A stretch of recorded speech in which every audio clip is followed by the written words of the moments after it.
Feliz sábado. Dios continúe bendiciéndolo. Bueno, trataré de ir rapidito.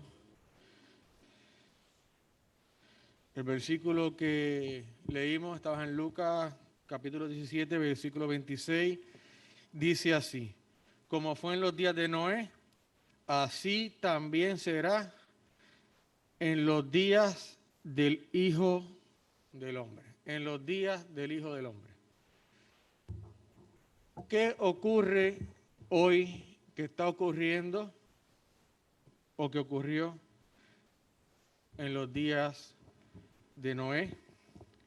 El versículo 27 dice: comían, bebían, se casaban y se daban en casamiento. Hasta, tenemos hasta, que es un adverbio de tiempo, el día en que Noé entró. ¿En dónde entró Noé? En el arca.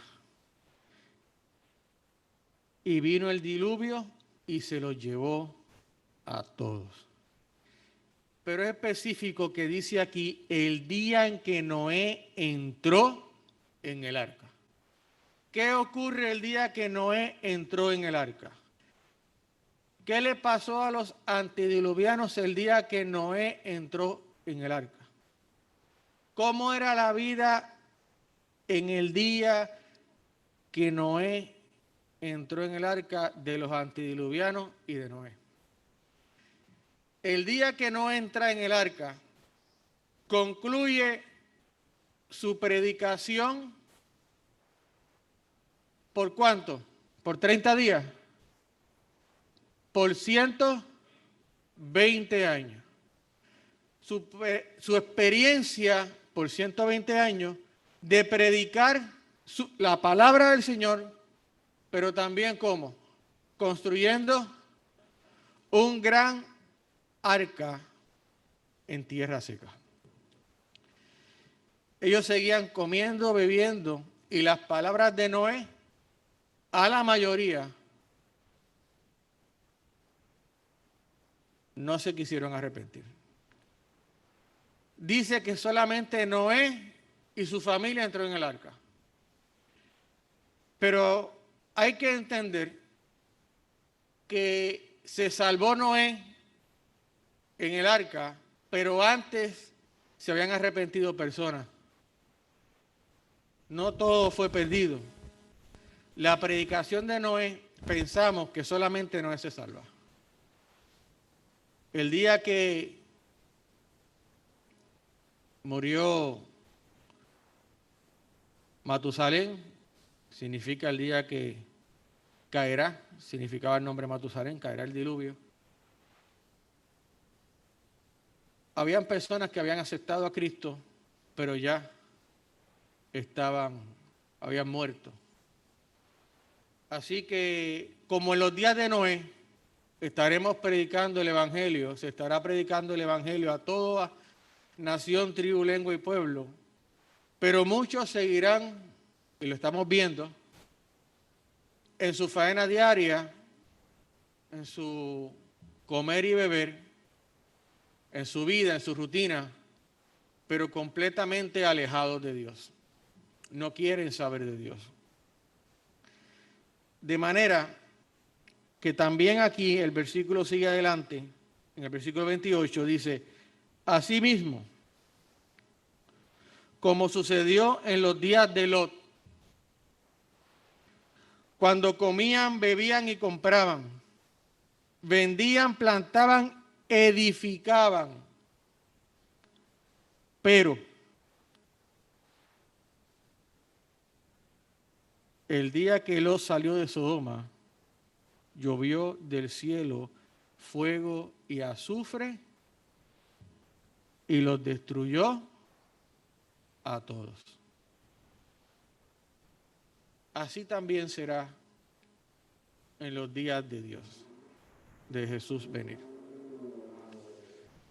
Estamos viviendo en la misma situación en estos días. El mundo sigue adelante, el mundo siguen su faena, pero completamente alejados de Dios. Tenemos que ver que a través de la historia de este mundo, siempre Dios ha provisto un pequeño remanente que ha ido tras la palabra del Creador. ¿Qué ocurría con estas personas que no querían saber de Dios? Vamos a buscar en nuestras Biblias, en el libro de Romanos, capítulo 1. Vamos a ver qué le sucedía a ellos. Capítulo 1, versículo 18. Romanos 1, 18 nos da la respuesta. Romanos 1, 18. La ira de Dios se revela desde el cielo contra la impiedad e injusticia de los hombres que detienen con injusticia la verdad. Porque lo que Dios se conoce le es manifiesto, pues Dios se lo manifestó. Lo invisible de Él, se lo manifestó Dios tras la predicación de Noé.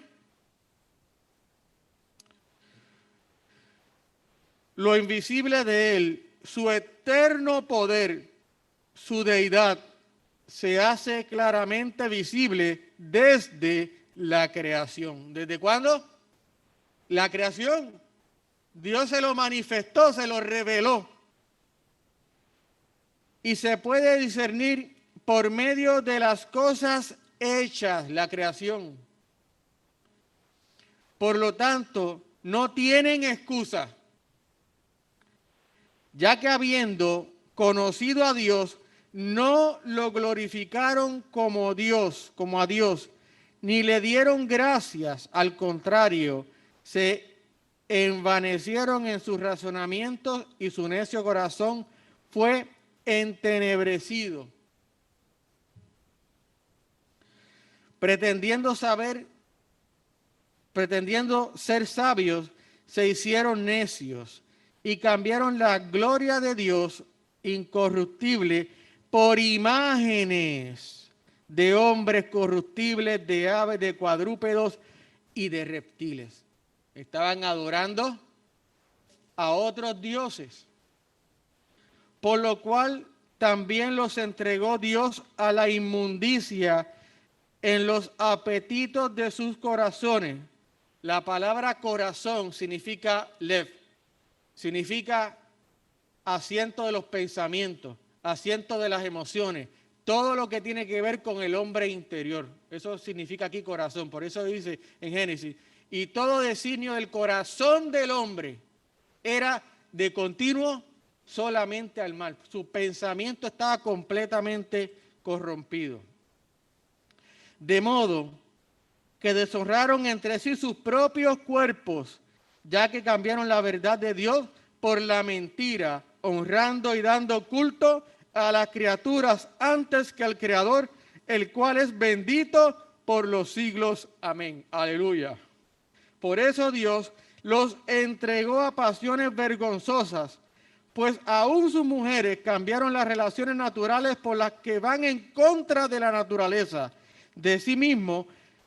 También los hombres, dejando la relación natural con la mujer, se encendieron en su lascivia unos con otros, cometiendo hechos vergonzosos, hombres con hombres, y recibiendo en sí mismos la retribución debida de su extravío, como ellos no quisieron tener en cuenta a Dios. Dios los entregó a una mente depravada para hacer cosas que no deben.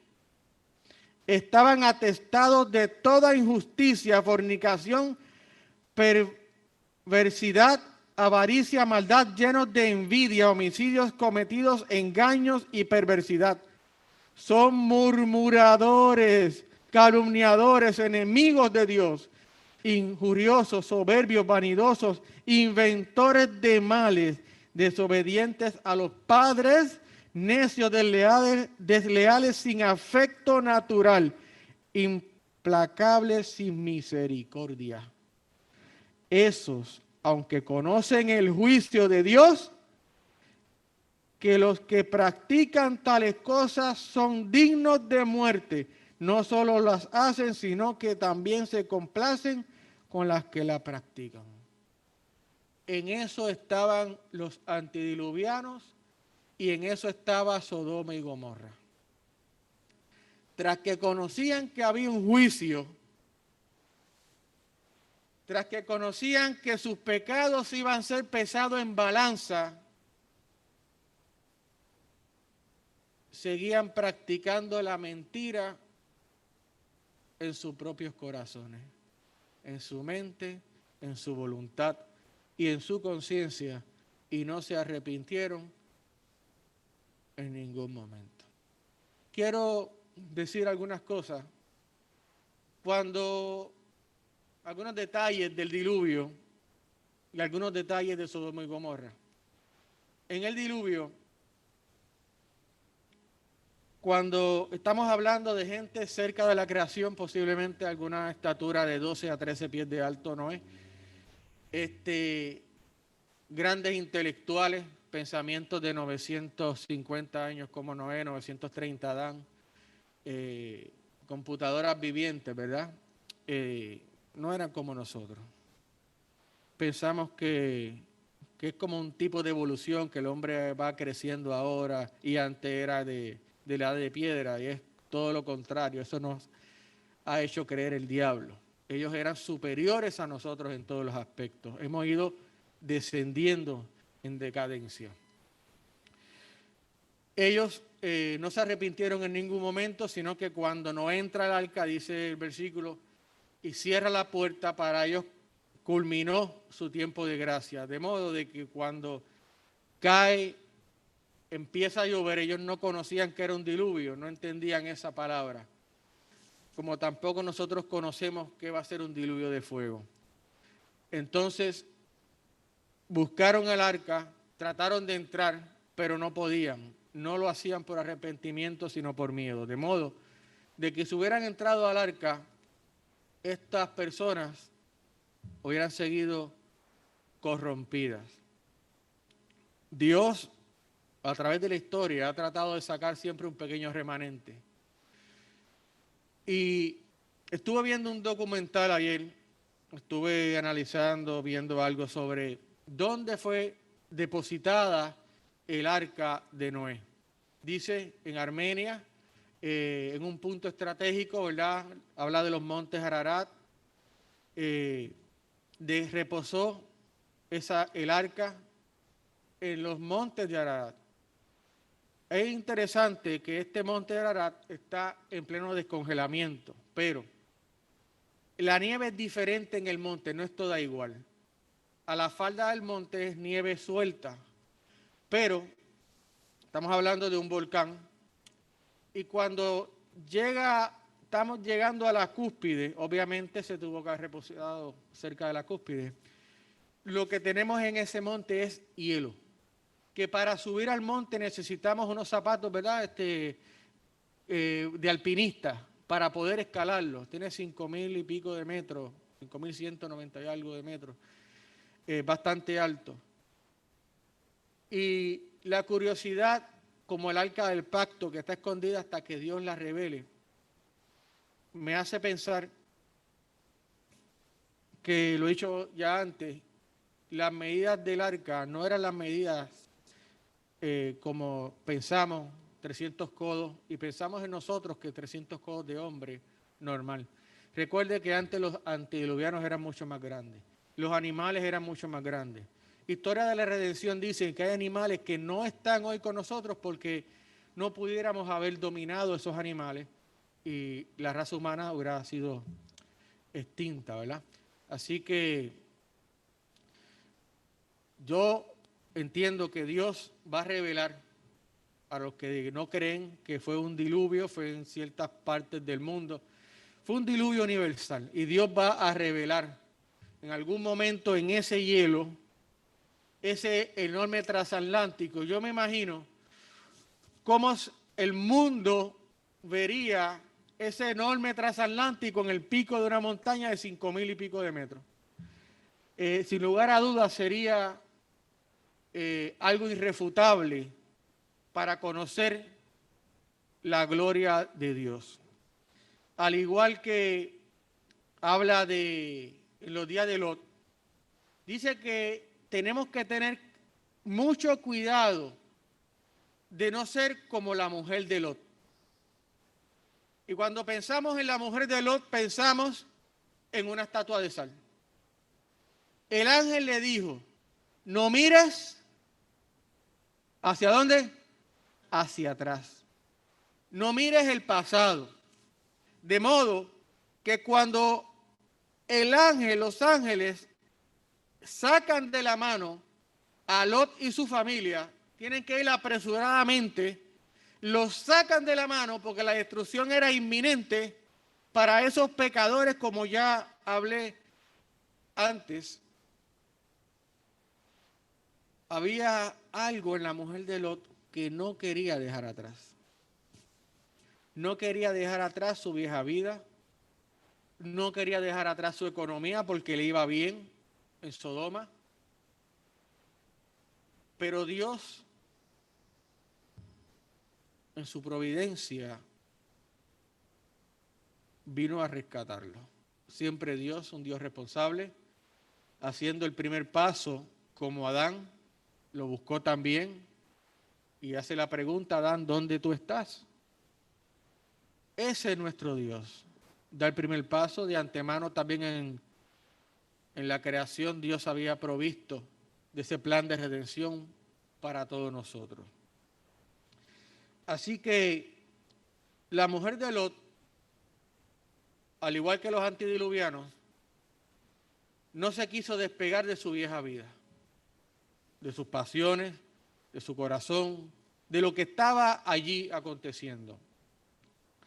Por eso no debes mirar atrás, no debes buscar nada. Sigue el versículo en Mateo 24, nos habla algo parecido de lo que estamos nosotros leyendo. En Mateo 24, versículos 15. Versículo 16, perdón. Entonces, los que estén en Judea, huyan a los montes. El que esté en la azotea no descienda para tomar algo de su casa. Y el que esté en el campo no vuelva atrás para tomar capa. Quiere decir que en el momento que Dios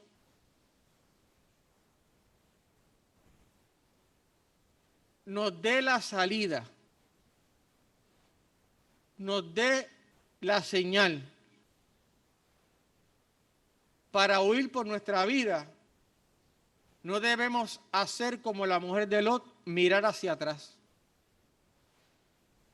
Debemos salir como apresuradamente. ¿Por qué dice no descienda a buscar su capa? El que esté en el campo no regrese. Esto lo dice, ¿verdad?, por el asedio a Jerusalén en el año 66 por Sestio Galo. Se rodeó la ciudad de Jerusalén y al igual que en los días de Noé, al igual que en los días de Lot, había un pequeño remanente en Jerusalén. Los que conocían las señales pudieron ver que se clavó un estandarte romano. Esa era la predicación de hoy, pero por la gracia de Dios, Dios proveyó que fuera otra. Cuando esos seguidores de Cristo, ese pequeño remanente, vieron que se clavaron los estandartes romanos en el ala del templo, un lugar anexo fuera de Jerusalén, que se utilizaba para que los gentiles fueran a adorar a Dios, pero seguía siendo un lugar santo. Se le dice anexo, lugar de la muchedumbre, en el ala del templo, en diferentes partes de la Biblia. esos soldados romanos clavaron ese estandarte idólatra. Y ese estandarte idólatra tenía un águila con las alas extendidas mirándose a la derecha, y encima del águila tenía un sol, símbolo del dios Mitra, el dios sol. Ellos se arrodillaban ante ese estandarte, rindiéndole culto. Y cuando los hijos de Dios vieron que eso se hizo en el lugar santo, era la señal de huir, pero no podían huir. De manera que se levanta el sitio, se levanta por misericordia, ellos se van, y los judíos que seguían a Cristo, ese pequeño remanente, salen a los montes. Si hubieran regresado a buscar algo, posiblemente hubieran cerrado las puertas, porque ya los judíos que no eran conversos fueron detrás de los ejércitos romanos, creyeron que Dios estaba con ellos, luego regresaron con un botín grande y cerraron las puertas. Si ellos hubieran regresado a buscar alguna cosa, posiblemente hubieran perdido su vida en el asedio cuando cerraron las puertas. Por eso Dios dice, no descienda, no baje, vete, huye. Así sucedió con Lot, así Dios lo hizo con Noé. De manera, hoy estamos viviendo en los últimos días de este planeta. Hoy estamos viendo lo que dice en Romanos capítulo 1, completamente ante nuestros ojos, defendiendo que lo que es corruptible antes que a Dios, defendiendo que adorando a otros dioses abiertamente. Estamos exactamente en el mismo lugar, haciendo las mismas cosas que hacían en el pasado. Dios dijo, así va a ser en mis días. ¿Y cuál es el día de Dios? En Joel dice, el día terrible y grande del Señor. ¿Cuál es ese día terrible y grande del Señor? El día terrible y grande del Señor es el día en que Dios se manifieste. Es el día en que Dios salga de su templo. Es el día en que se concluya el juicio investigador.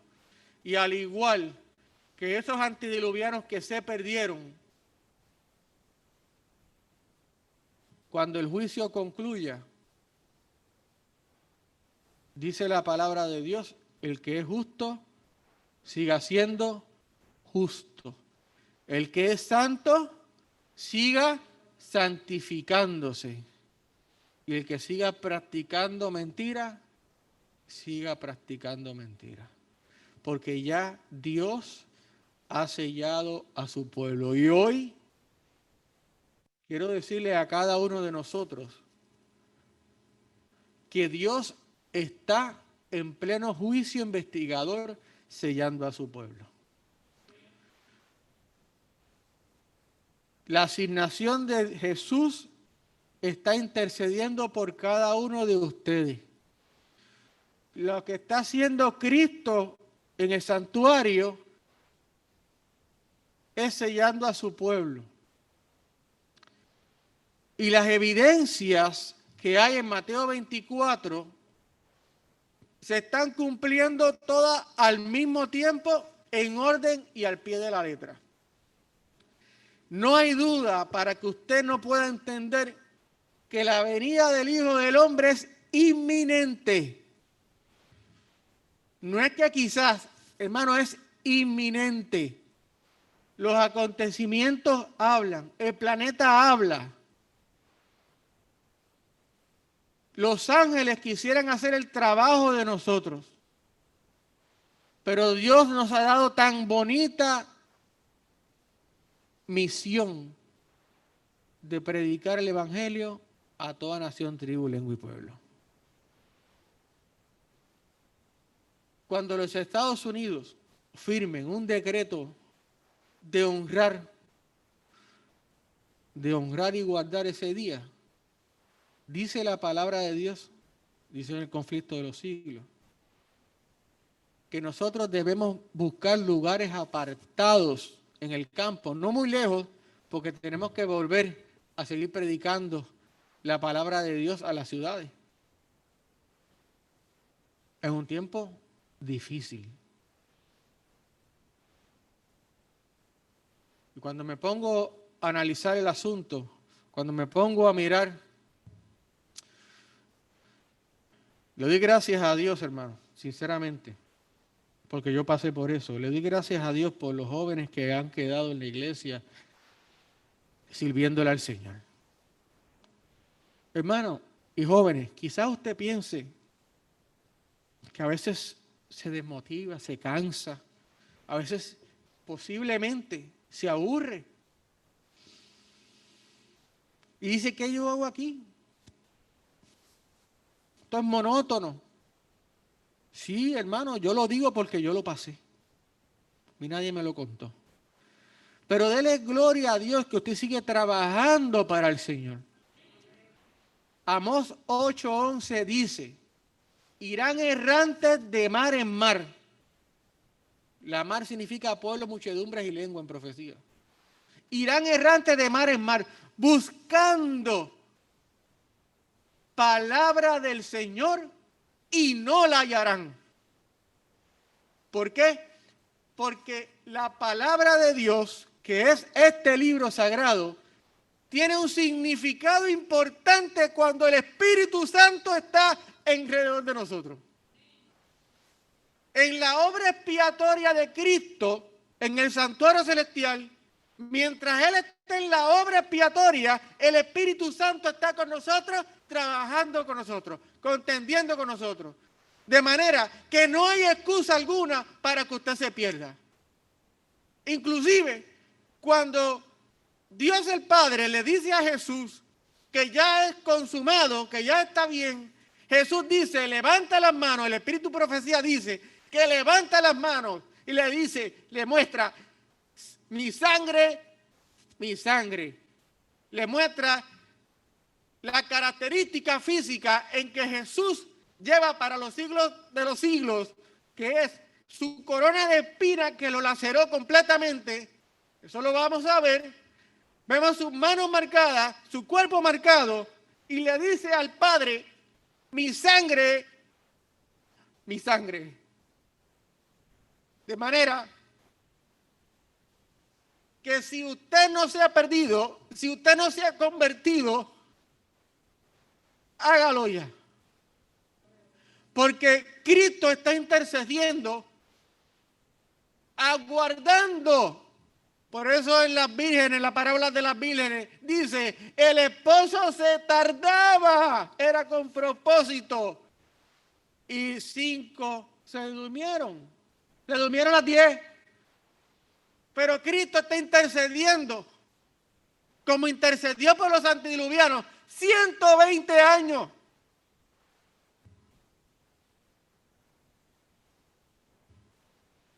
Wow. Así que Cristo Jesús está interesado en su vida, está interesado en su alma, está interesado para que usted no se pierda y cometa los mismos pecados que en Primera Romanos leímos.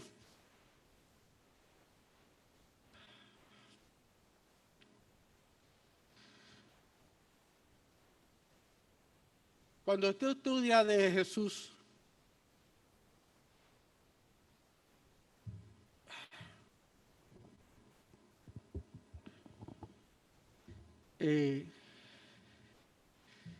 dicen por ahí que la vida es más sabrosa.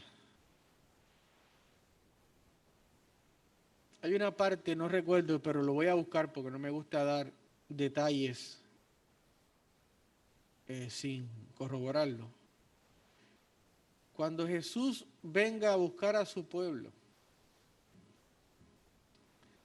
dice que Él se va a montar en un carro de fuego de ángeles. Y cuando esté presto a venir en su día terrible, y como Él ya va a consumar su plan de redención y ya nada lo va a detener y Él va a buscar a su pueblo, que somos ¿qué campo? ¿La niña de qué?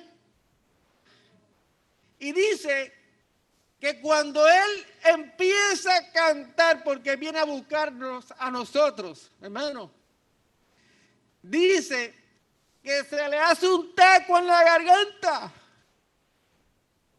mientras está cantando, porque viene a buscarlo a usted, viene a buscarme a mí. Y luego comienza Él con su canto. Así, hermano, que sigue adelante, joven, adorando al Señor. Sigue adelante porque el mundo no trae nada.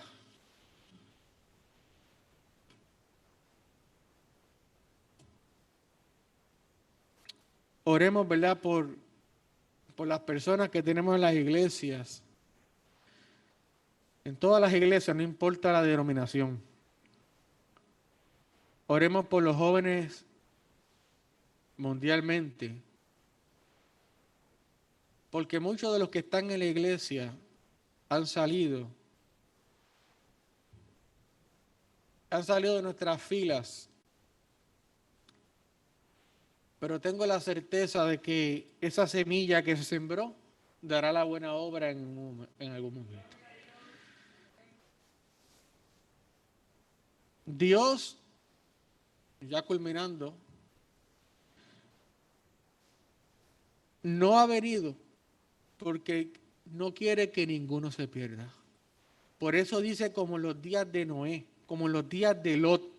Y eso lo estamos viendo, hermano, en las noticias. Lo estamos viendo en cada parte que usted ve, usted va. Si usted no ve eso, es que usted está ciego. Así que haga sus arreglos, hermano. Porque estamos en día de juicio. Prácticamente en el día del Yom Kippur. Pronto a sonar la trompeta. No espere a que suene. No espere a que cierren la puerta del arca. No espere a los días de Lot. Hay evidencia científica cómo quedó Sodoma y Gomorra. Bajo las profundidades, el fuego fue tan caótico y la presión fue tan caótica que hizo un hoyo y ellos están por debajo del hoyo del fuego que el Señor Jehová envió del cielo para consumirlo. La evidencia está allí. Búsquelo y estúdielo. Así que vamos a concluir con una oración, ¿verdad? Pidiéndole al Señor poder de lo alto para cada uno, pidiéndole oración al Señor por los jóvenes que no están en la iglesia, que sean descarriados, para que esa semilla que aquí se sembró pueda traerlos de nuevo a redil antes de que sea demasiado tarde. Vamos a estar en pie, por favor.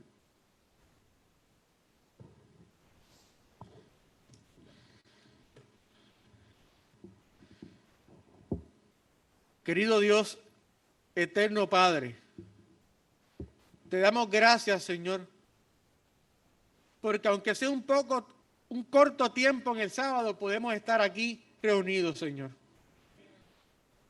Tú has provisto estas palabras, Señor, y tú sabes a quién le van a funcionar. Tú sabes el momento quizás de la indecisión de alguna persona, de algún joven, de las dudas que pueda tener.